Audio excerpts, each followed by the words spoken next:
it's a passion project of mine, and it's been a great journey, and I love hearing the stories that have come out of the event, and I think it's really interesting bringing in wonderful people together, and being a family office myself as well, and understanding what's important to families and incorporating that within the conference agenda as well. I think that really creates a really unique environment at the conference, and a lovely ambiance, very friendly.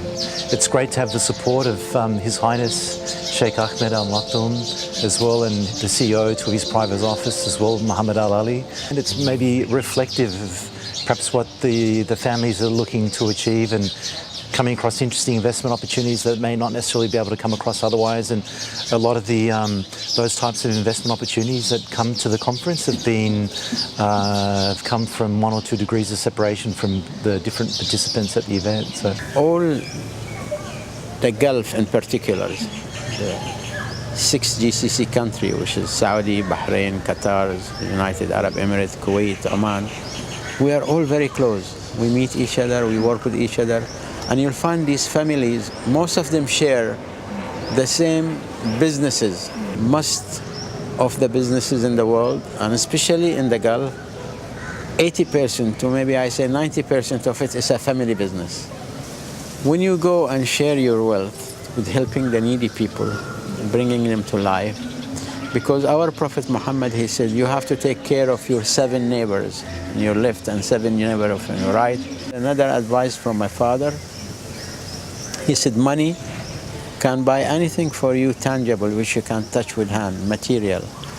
Okay, a car, a phone, a cameras, clothes, food, furniture, X, Y, Z, anything you touch with hand, you can buy it with your money. But you cannot buy credibility, honesty, dignity, love, care, loyalty. It's a family-owned group based in Jeddah, and they're most known for having the IKEA franchise in Saudi since 1983. In fact, it's Saudi and Bahrain. We opened our Bahrain store last year in September. So our operating businesses are retail, where we have the franchise of IKEA and also the franchise of Marina. We also have a big logistics business that caters to IKEA as well as other players in the market. Then we have other financial investments. We're very entrepreneurial in nature, so we've invested a lot in growing companies in Saudi, and now we're looking more abroad to strengthen our financial portfolio. The private office of Sheikh Saeed bin Ahmed Al Maktoum is not a traditional family office, to be honest. It's not an office that, wants to diversify the wealth of the sheikh or the royal family member, a couple of $1 billion, let's put a few of them over here, a few of them over there, deploy it over here or there. We tended to look at things differently. And that's because of a past experience that we've had with multinational companies, or startups basically, that we wanted to invest in, and we did actually invest in. And we've seen throughout the years that the companies we've invested in who came to the UAE and operated their businesses basically, a lot of them were not successful. And to be honest, back in the days, the success rate of startups was 8 out of 10 would fail and 2 out of 10 would basically survive. And when we looked at the common denominator to why all of them are not succeeding basically, the main reason behind it was that, yes, they had the money, but they didn't know how to do it, what to do with it basically. They didn't know how to expand in the market. They lacked the vision or the cultural aspect of doing business. And that was a key point for us to highlight. We wanted to look at it from a different perspective. And when we thought about it, to be honest, we came to the conclusion that startups don't need our money. They need our support. They need our knowledge in the market. They need our cultural background in the market. They need our network and contacts and everyone that we know over here to support them. The firm's vision is about building sustainable, industry-defining companies, and we focus on healthcare and education in India and the GCC. So the firm's very focused, but it's a young and ambitious firm. And what people talk about us is we're vibrant, we're dynamic, we're doing fantastic. And it's also the environment we live in today where it's volatile. It's tough to have a conversation without somebody looking at their phone. So the fact that the firm is a fresh breath of air is a fantastic feeling for us. My focus is on mainly ultra net worth individuals and single family offices. Within BNY Mellon Wealth Management, we cater for a slightly larger type of private clients audience than the typical private banking business. What we do for them is we make them available our institutional capabilities within the investment space, investment management and investment services, while providing that hands-on approach that is needed when you're dealing with a private client. In my case specifically, I focus on either building an infrastructure for the financial assets of a family office, or if the infrastructure already exists, help those family offices through investment opportunities to achieve their goals and objectives. We are into providing shelters, housing, which is the current biggest crisis that world is facing. Totally, there are about 80 billion homes that needs to be developed in this world. As per United Nations survey, by next to 2100, the population will increase to 11.2 billion. And there is a massive requirement of home. And we have started this in the year 2010 to develop affordable homes to serve the people who deserve it, who are underprivileged and who have not been served in this current speculative and expensive market. So the new project that I have, it's called Sisters First Fund. And what it is, it's an entertainment fund. And this entertainment fund is for women, by women. So there's three parts to it. There's film, television, and theater. So what I've done is I've reached out to the most powerful women that I know in all three fields. And so, for example, in Broadway, we have two very strong women that right now are joining the fund. They have 17 Tonys amongst them and one Olivier, which is fantastic. But what this does is that the fund will allow them to grant them money for new projects, new content, new plays. Our firm is very results orientated, so we focus on productivity, getting things done. There's no FaceTime.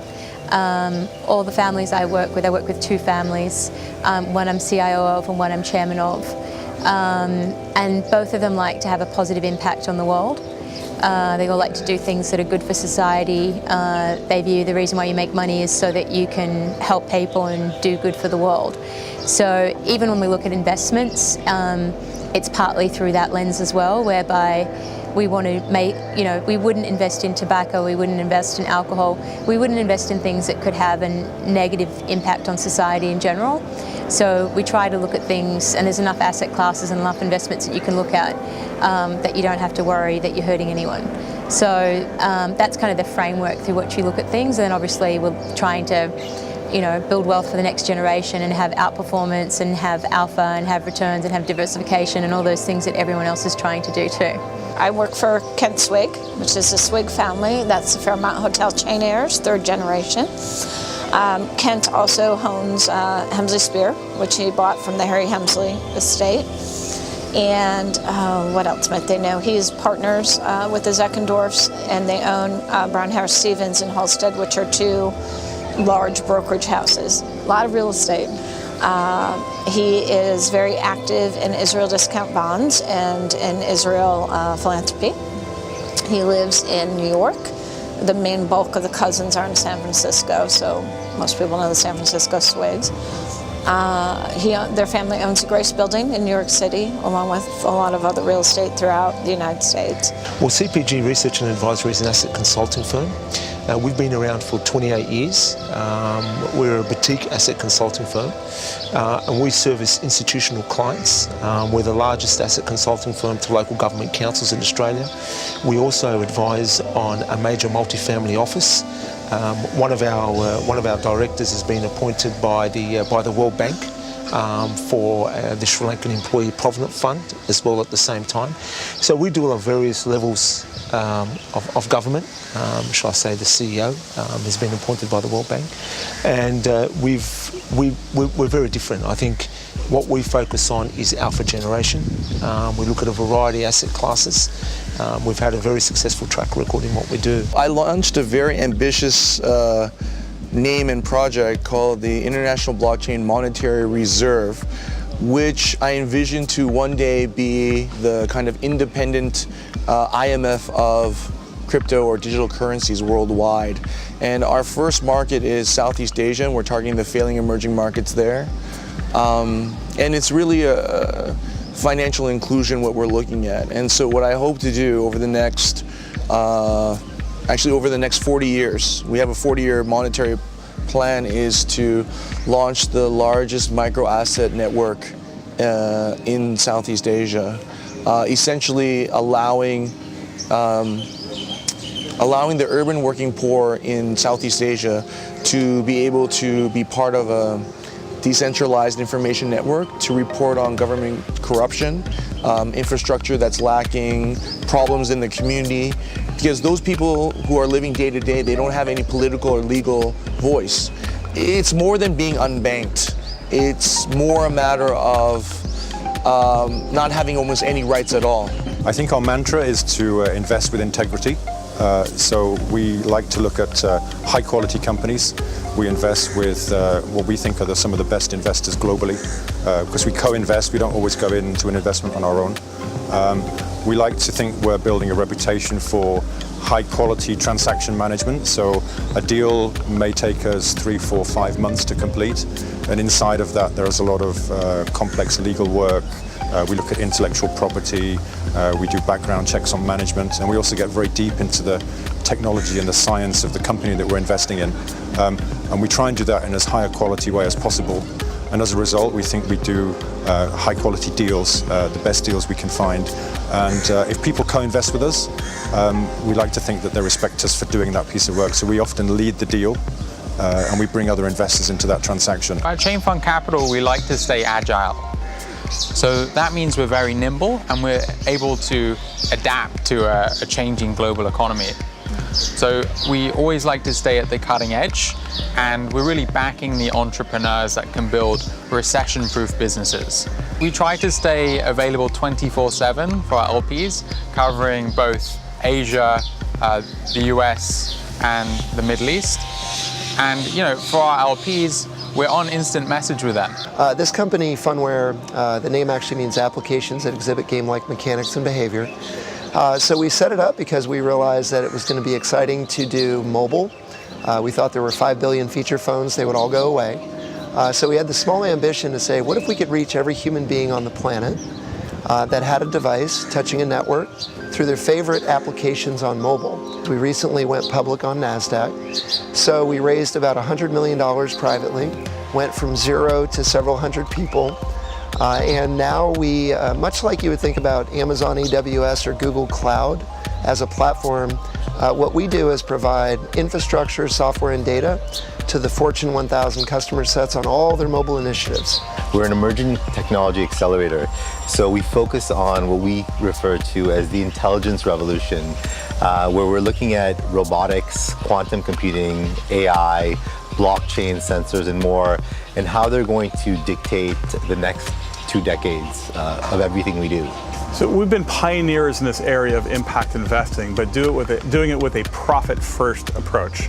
And our realization after more than 5 years of doing this work in India is that you can pick the right companies, the right entrepreneurs that are serving the needs of a underprivileged or underserved population, and they can make good money, but at the same time they truly are helping those consumers largely, helping them make a better life and improve their jobs, improve their education, improve their health, and therefore you make good money at the same time.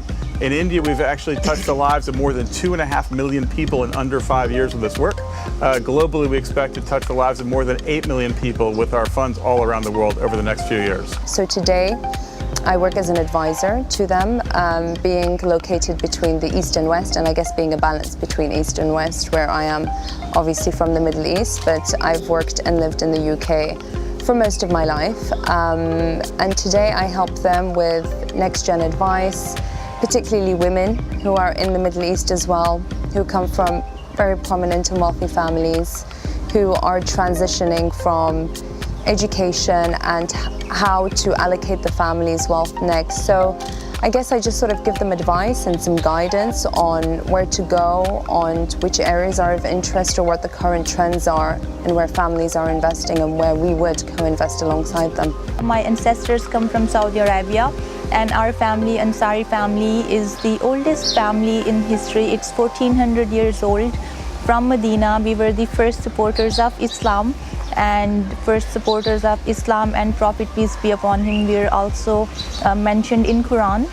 My vision for the company was I want to work with very niche class and very elites and VVIPs and governments and of course private family offices. So as a global platform, we have to be able to transparently service any technology anywhere in the world. And the UAE is a very strong region in terms of the political stability, the infrastructure, and the availability of technology and talent for us to be able to service the Mideast region.